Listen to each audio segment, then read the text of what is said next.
Oh, Star Trek news. Yeah, man, I gotta say, so I've been watching more Star Trek. I'm on season 5 now. Mm-hmm. I think as more time goes by, it's definitely getting less weird, or I'm now kind of just more used to... You're probably just into the patterns now. It's very formulaic. It is very formulaic. But is there like a thing? I swear like Riker is in it less. There was a bit where they nearly phased him out. Okay, because I think maybe he was doing something else. He was directing a lot of or producing something like that. Okay. He's in the credits in a lot of the episodes and films. Right. So he starts getting involved behind the scenes, I think. I'm not sure. There's probably a bigger reason to it than that. It just feels like he's around a bit less. Yeah, what were like some of the good episodes that came? Oh fuck, there was one funny scene that did just like instantly make me laugh. It's the one. Honestly, it wasn't my favorite episode, but it's where Data gets a girlfriend. Again. Or like it's his first time in getting a girlfriend. Oh, okay. No, he doesn't count the hookup. No. Oh fuck, we'll get onto that. A bit like of that later. Right. So I don't know. He's hanging out with this like girl in engineering, and she's like broken up with her boyfriend, and she's like, "Oh my god, Data, you're so sweet. Why can't I find a man like you?" And there are no men like me. Yeah, like. But then she kisses him, and he's just like, "Oh yes, I'm gonna do my fucking data entry." Right. And she's like, she wants to have a relationship with him, and he is like, "I'm not sure." And so he goes like, he talks to Geordie LaFord.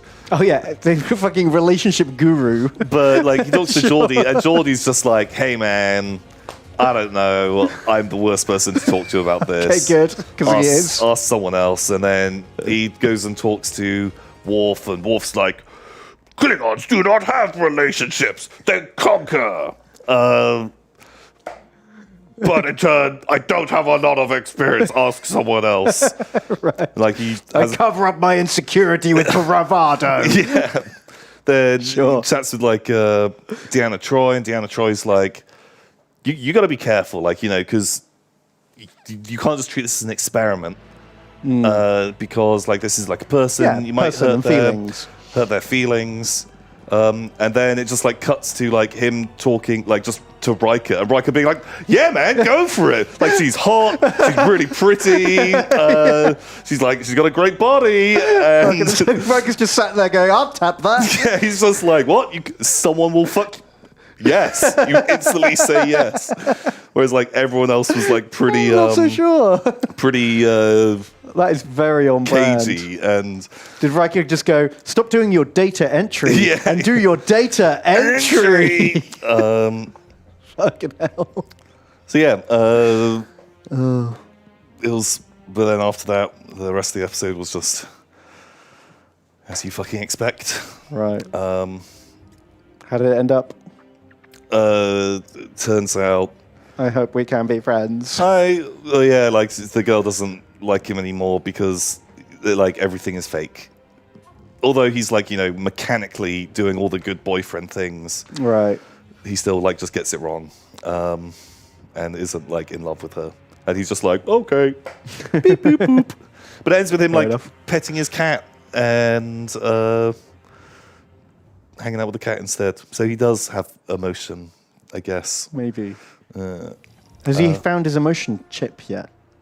No, because Law ran off with that when the Professor Noonien Song was going to install it. Yeah. But Law pretended to be Data.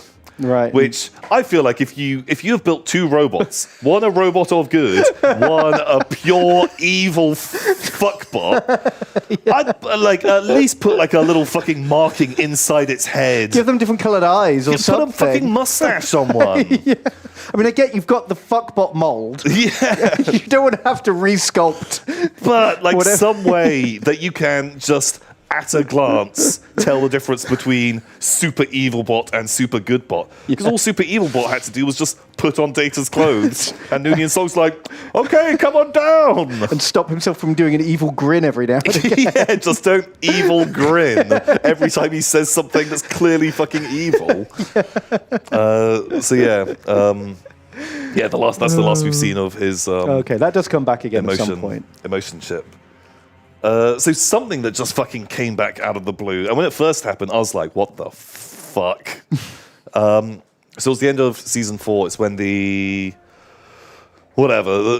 Picard has to be there for the rite of ascension for the Klingons. And it's like the Klingon civil war is like about to kick off. Right. And then some of the Klingons are working with the Romulans.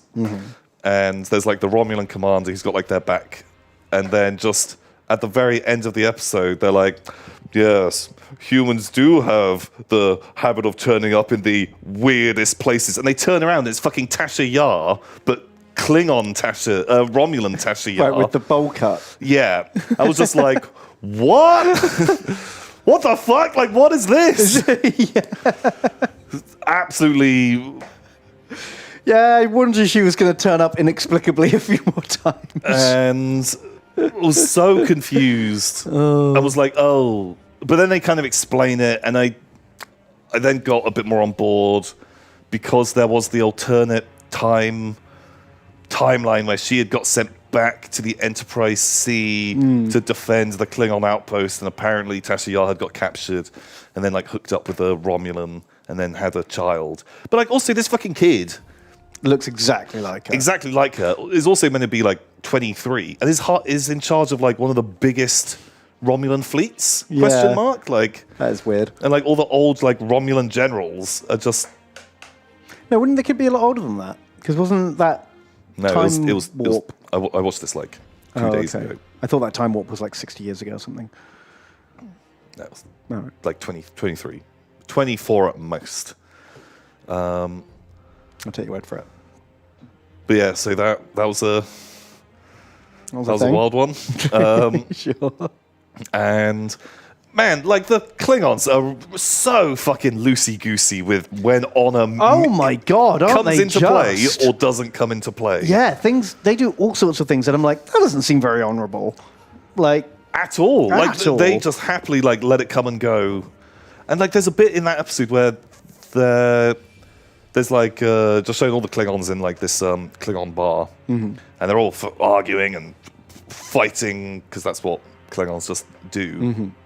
And it turns out, I don't know, some guy insults Worf, and Worf is gonna like fucking attack, and this guy's like, oh no, you can't attack, even though he's the enemy general. Oh, because this is like neutral ground in the Klingon capital city, so we all hang out. And it's just chill, despite the fact there's been like several assassination attempts, and like clearly one side is working with the Romulans, but like no, they're allowed in the neutral right. place that we just this one bit. That's fine, just so we can have this one interaction. Doesn't really make any sense. Yeah, I mean, they should have done that. Like, everyone is ruthlessly backstabbing each other all the time. Yeah, it's fucking weird.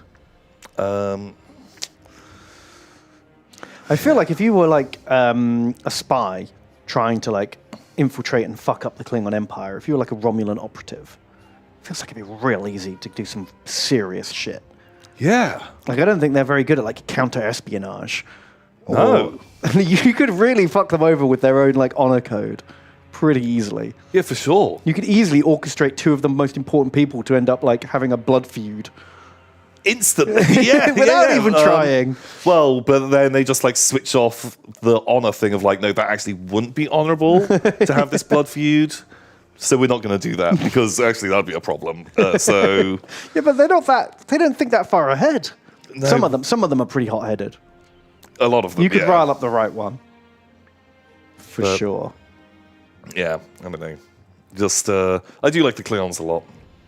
They're more interesting than most of the other factions, but just real loosey-goosey with that honor. Yeah. Like it really just comes into play when they want it.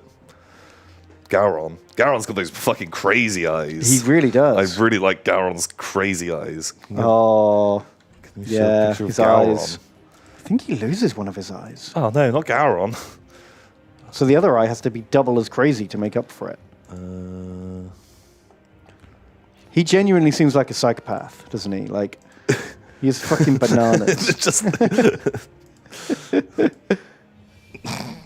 Yeah, Oh, it's Martok who loses an eye. That's right. You're right, chat. who's Martok? Like a different Klingon general from Deep Space. Space Nine. God, that fucking stare. He's cool. I like him a lot. Let me see Martok.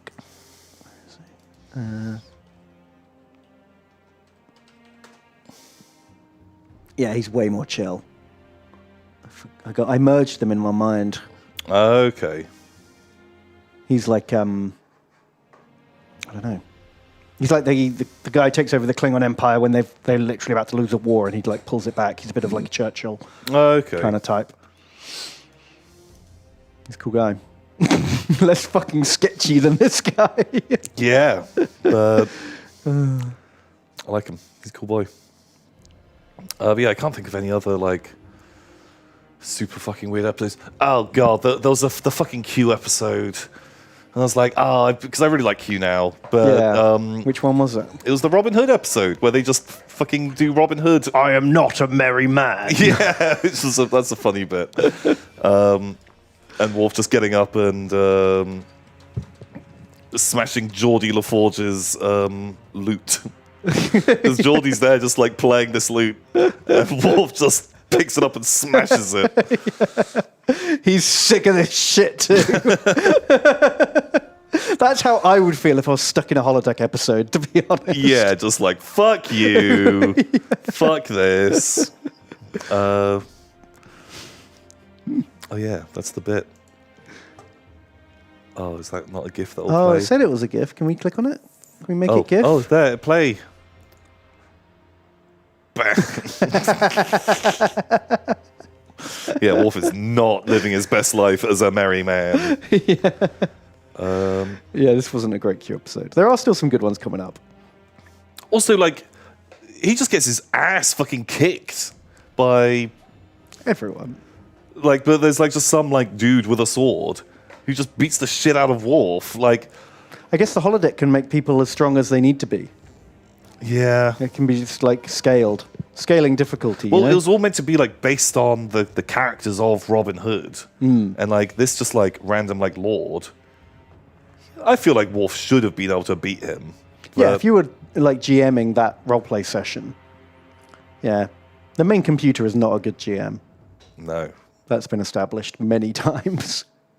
But even like in the Klingon Civil War episodes, the end of season and start of next one, they there's the two sisters of Duras, who was the bad Klingon who worked with the Okay, yeah, I Romulans. remember them. They're like fucking goblin women. Yeah, like not super chill. And they're like, oh yeah, we need to like do this trick. We're gonna like, but we need to get Worf here somehow. Mm-hmm. And they literally just send like just like a Klingon who just punches Worf in the back of the head, and like he tries to fight and then just gets knocked down and just dragged off. It's like, what? Like you feel like he'd be take like 5 guys to like bring him in and he'd be fighting, but. No, just some random fucking dude. Just it's not even like really like a surprise attack. Just walks up to him in the bar and attacks him and just takes him out. Oh man, yeah, Worf is not strong, not good at his job. No.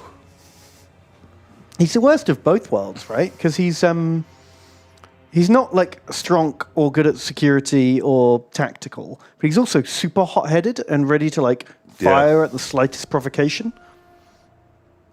He's a liability. Definitely a liability. Although in those episodes, there's a nice bit where like they make like a little Federation fleet of it's like 23 ships, but they have to just like really quickly pull them together from these like dockyards, and so they put like I don't know, fucking Riker gets a ship. I don't know, maybe Geordi gets a fucking ship. But like Data gets put in command of a ship. And the first officer is like, I don't fucking trust no computers. But a bit more... Fracking skin jobs. Fracking skin jobs. But in a bit more Starfleet way. And it's constantly like trying to like undermine Data's leadership. But he like puts that boy in place so well, and really, really like him. It was very, very Data good to see. is basically the most competent character in the show. By far. Like, sometimes he doesn't fucking get what someone says. Yeah. Because they are like, oh, well, I guess the cat's out of the bag. And he's like, but there are no felines around here. And like, oh. He's like, oh, okay. Yeah, it's an expression. Yeah, Sure. I don't know why he's downloaded every schematic in the universe, but not just like the fucking Urban Dictionary. Yeah, just get Urban Dictionary in there.